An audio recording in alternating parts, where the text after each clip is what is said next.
Alright guys, we got a great mapping for F1s, especially if you have two F1s to work with the S4. This one controls C and D. As you can see, I made D green and C blue. First thing is the tempo knob. Right there, it does affect tempo. And then next will be your effects sliders. So there's dry and wet. And then 1, 2, and 3. If it's chained, that will affect the 3 on the chained also. Down here, you have your effects on and your 3 buttons that you see on there. Also, have our sync button. And I made all this layup as close as I could to this layup here. Even the shift button, how it affects right as you see there. And so if you hold shift and you want to go to master, it is now on master, and as you can see, everything lights up just fine. So next you have Q. We'll go to play button. So this is your play, and if you hold the shift, that's your key lock. As you can see, it does everything it's supposed to. Then next is queuing.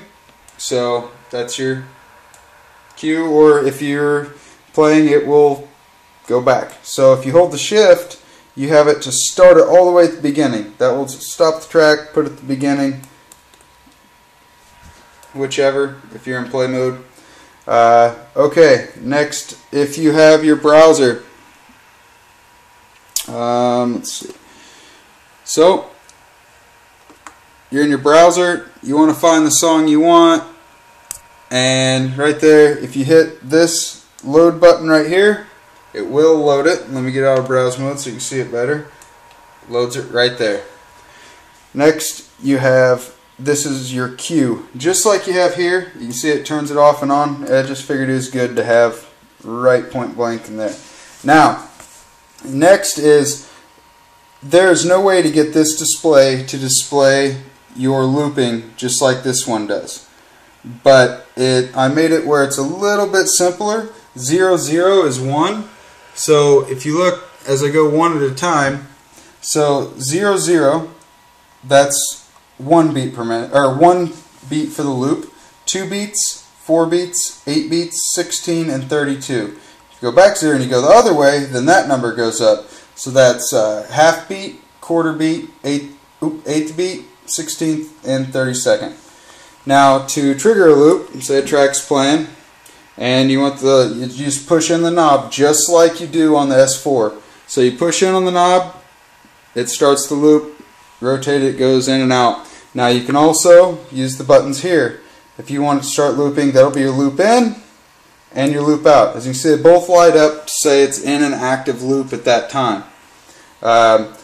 Also, if you hold the shift button and rotate the knob at the same time, let me stop the track. So if you hold the shift button and hold the knob in, it will scroll through the track, kind of like you have a deck, but you don't.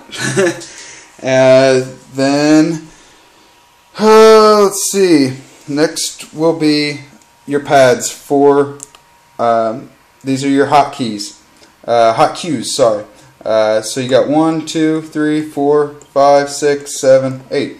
So they light up when 1 is loaded. Now, if you hold your shift key, it'll switch into a different, slightly lighter color. But as you delete them, it'll come out, as you can see, as you're hitting them. So you know which ones are loaded so you don't accidentally delete the wrong one. Then up here, you have your effects. Show you right there. So which effects affect that deck? That's deck A, as you can see. So this is A and this is B. So that way, or I'm sorry, that's C, A and C. And then if you come over here for the other one, it's B and D for the effects. And okay, that should be it on everything that's mapped. Now, let's bring this in here. Show you some of the things in the actual settings.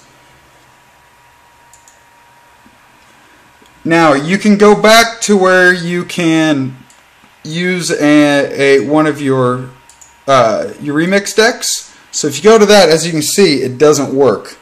But if you want it to, always make sure this is in user map right there. That's the most important thing under the F1 settings. Now go to the controller manager.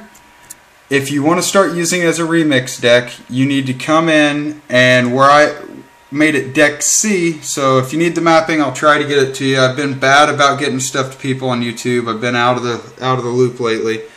I made one C and one D, so that's the F1 and F2. As you can see, it says -2 there.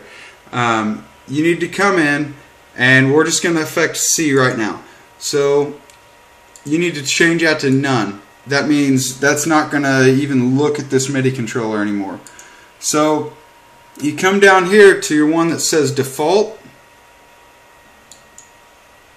and you need to turn it on for that F1, which is that channel. Now, as you see, it goes back into just like it was remix decks. So throw a remix set in there. As you can see, now it is a remix set, just like it's supposed to be. And if you want to go back to using a track deck, you just come into here, you change it back to track deck. Now it goes into a blank mode. So you need to turn off on the default one, the F1 default. Let's see if it'll focus here. There we go, F1 default. So you need to turn it to none.